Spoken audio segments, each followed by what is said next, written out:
imaginar uma mulher que fica muito pouco tempo com o marido, trabalha fora, não tem muito tempo para conversar com ele, trabalha o dia inteiro, e ela está insatisfeita com o casamento, com a vida, enfim. Se ela tem a iniciativa de mudar, e se ela começar a fazer coisas que eles gostavam de fazer quando eram solteiros ainda, né, antes de casar, com certeza ele vai se render a ela nesse caso. Às vezes pode acontecer de ter alguma resistência, mas o importante é, primeiro, você trazer ele para você. Começa a criar, né, momentos, começa a fazer coisas que vocês se sentiam bem fazendo juntos. Porque às vezes a falta do tempo, a falta de conversa, a falta de comunicação cria coisas que não precisariam estar existindo se você criar esses momentos. Então vamos imaginar que ela cria esses momentos e mesmo que eles sejam pequenos, dentro desse pequeno momento vão acontecendo coisas que ajudam na melhora desse relacionamento, na melhora desse casamento. Isso vai acontecendo aos poucos, né? Ou seja, alguém tem que ter a iniciativa, é o que eu acabei de falar. Então, que seja você a dar o primeiro passo para salvar o seu casamento, para conseguir conversar com tranquilidade, para não ficar nesse estresse que é o que acontece com a maioria dos casais. E às vezes, ouvindo isso que eu falei aí agora, que você pode ter a iniciativa, pode ser que você pense, eu não vou ter iniciativa não, por que ele não tem? Só que o que eu quero te alertar é que o que é bom para você é bom para ele e é bom para vocês. Então, qual é o problema de você ter a iniciativa? Eu penso que a gente tem que fazer o que é bom para a gente. E se é bom para você, por que não ser você? Não é verdade? Então, mesmo se você achar que ele não vai aceitar suas propostas, sabe? Que você vai chamar e não vai querer. Eu falo que aí é o seguinte, você mesma se sabotando, porque você nem tentou. Então, eu preciso que você entenda que é importante tentar. Só tentar não é o suficiente. Sabe por quê? Porque pode ser que tenha um não, mas também pode ser que tenha um sim logo em seguida. E por isso, desistir, gente, não é a melhor situação, não é a melhor escolha. Continua tentando, faz de formas diferentes, pensa em outras coisas. Você vai conseguir se você tiver persistência, certo? E um casamento com mais tranquilidade, com um diálogo mais tranquilo, eu não estou dizendo, gente, que não vai acontecer nenhuma discussão nunca mais, que vai ser, né, o conto de fadas que todo mundo queria que fosse, mas que nunca vai ser. Não, mas a coisa fica mais leve, sabe? A gente fica menos agressiva para receber as coisas que a gente escuta. E eles também, com certeza. Então, não desista no primeiro não dele, tá? Vai tentando, certo? Até você conseguir, ok?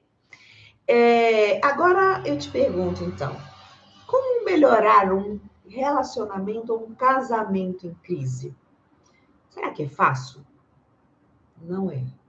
Não é mesmo. Mas ele pode ser melhorado. Vai depender de você, porque se você quer, você pode conseguir. Então acredita nisso, certo? Primeira coisa é que você tem que aprender que entre os fatos que acontecem no seu casamento e as suas percepções sobre elas, existe uma grande diferença do ponto de vista dele e de outras pessoas. Então, o principal é você entender que entre o que é fato e as coisas que acontecem, as percepções, o que você sente, o que você entende daquilo que aconteceu, existe uma grande diferença entre isso. Então, eu vou te dar um exemplo aqui. O exemplo seria: ele não transa comigo. E aí você está sem saber o que está acontecendo. E aí você começa a pensar, né?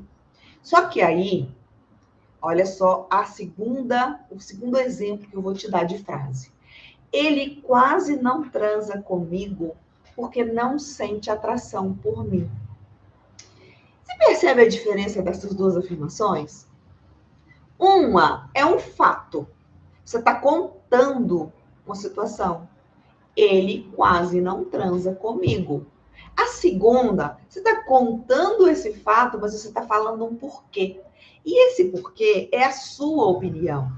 Isso não é um fato. É o que você está achando disso. Então, isso é o que é o mais importante, sabe? Porque eu falo que quando eu penso, quando eu vivo certas situações, eu tenho a minha opinião sobre elas. E eu começo a achar que a minha opinião é que é a certa. Eu começo a achar que ela é verdadeira. E aí eu começo a acreditar nela de verdade. E quando, por exemplo, você está passando por um momento difícil, e se você fala para alguém, pensa aí, se você chegar a falar para alguém essa segunda frase, as pessoas vão acreditar em você e vão ter certeza de que então realmente ele não sente atração por você mesmo. Já se você fala a primeira frase e pensa, se eu falar isso para você, ele quase não transa mais comigo. O que você vai pensar? Você vai pensar o que você quiser, o que você achar, o que vier na sua mente. Então, é o seu pensamento, é a sua interpretação daquilo que eu falei. E isso faz uma diferença gigantesca no que a gente vive, no que a gente sente. E no casamento, é importante demais essa forma de se comunicar, a maneira com que você fala os fatos, o que realmente é. Por exemplo, esse fone é preto, isso não é questionável, ele é preto. Agora, eu falar ele é preto, mas ele não é bom, é a minha percepção.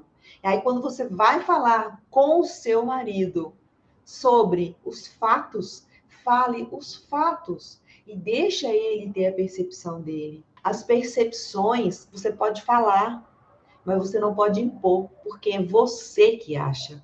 E eu posso achar diferente e ele também pode achar diferente. Então você precisa saber diferenciar essa questão aí do que é fato e do que é experiência, sensação, sentimento em relação àquilo que acontece no seu casamento.